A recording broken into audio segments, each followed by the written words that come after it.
ഞാനൊരു അമിത മദ്യപാന രോഗിയാണ്. ദൈവത്തിൻ്റെ കരുണയാലും എന്ന അത്ഭുത കൂട്ടായ്മയുടെ സഹായത്താലും ഇന്നേ ദിവസം മദ്യപിച്ചിട്ടില്ല. എൻ്റെ പേര് ഷിബു. എല്ലാവർക്കും ഹായ്.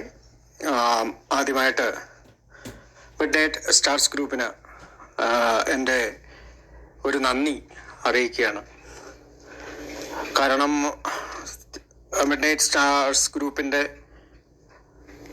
സർവീസിൻ്റെ ഭാഗമായി പ്രവർത്തിക്കുന്ന മിഡ്നൈറ്റ് സ്റ്റാർസ് സ്റ്റിയറിംഗ് കമ്മിറ്റി അംഗങ്ങൾ എന്നോട് ഓരോ പ്രാവശ്യം ഓരോ വിഷയമൊക്കെ സംസാരിക്കാൻ ആവശ്യപ്പെടാറുണ്ട്.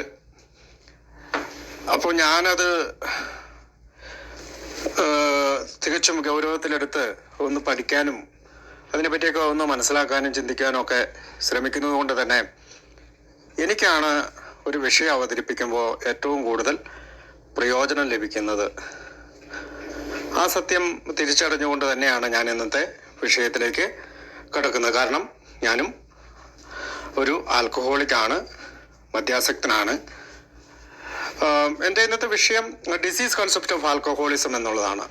മദ്യാസക്തിയുടെ അല്ലെങ്കിൽ മദ്യാസക്ത രോഗമെന്ന സങ്കല്പം. നമുക്കറിയാം, ഞാൻ ഇന്നും ഓർക്കുന്നുണ്ട്, 2009 ഓഗസ്റ്റ് 15 ആൽക്കഹോളിക്സ് അനോണിമസിൻ്റെ ആദ്യത്തെ മീറ്റിങ്ങിൽ ഞാൻ കടന്നു ചെല്ലുമ്പോൾ ആ മീറ്റിംഗ് റൂമിൽ നിന്നാണ് അതിശക്തമായ ഭാഷയിൽ, ഹൃദയത്തിൻ്റെ ഭാഷയിൽ, നമ്മൾ പറയാറുണ്ട് നമ്മുടെ sharing language of the heart, അതിൻ്റെ ലാംഗ്വേജ് ഓഫ് ദ ഹാർട്ട്, ഹൃദയത്തിൻ്റെ ഭാഷയിൽ അന്നത്തെ അവിടെ ഇരുന്ന പഴമക്കാർ പറഞ്ഞ ഒരു കാര്യം: മദ്യാസക്തി ഒരു രോഗമാണ്. 100 പേര് ഏല് വരുമ്പോൾ ഒരു 20 ആളുകൾ ഈ രോഗത്തിന് അടിമപ്പെടുന്നു. ബാക്കി 80 ആളുകൾ സോഷ്യൽ ഡ്രിങ്കേഴ്സ്, അല്ലെങ്കിൽ സാമൂഹികപരമായിട്ട് കുടിക്കുന്ന അല്ലെങ്കിൽ എൻജോയ്മെൻറ്റിന് വേണ്ടി കുടിക്കുന്ന ആളുകളായി മാറുന്നു.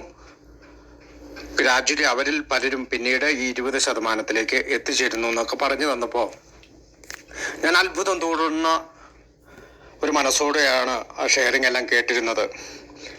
കാരണം ഒരു നേഴ്സിംഗ് കഴിഞ്ഞിട്ടുള്ള അല്ലെങ്കിൽ നേഴ്സിംഗ് പഠിച്ചിട്ടുള്ള എനിക്ക് ഇതിനെപ്പറ്റിയുള്ള ഒരു അറിവ് ആദ്യത്തെ അറിവായിരുന്നു, അല്ലെങ്കിൽ എന്നെ അത്ഭുതപ്പെടുത്തുന്നതായിരുന്നു. കാരണം ഞാൻ ആദ്യത്തെ മീറ്റിങ്ങിനൊക്കെ ചെല്ലുന്ന അവരെന്തെങ്കിലും എനിക്ക് കൗൺസിൽ ചെയ്യുകയോ കൗൺസിലിംഗ് അല്ലെങ്കിൽ എന്തെങ്കിലും മരുന്ന് തരികയോ ഒക്കെ ചെയ്യുമെന്നുള്ള പ്രതീക്ഷയാലാണ് അവിടെ ചെല്ലുന്നത്.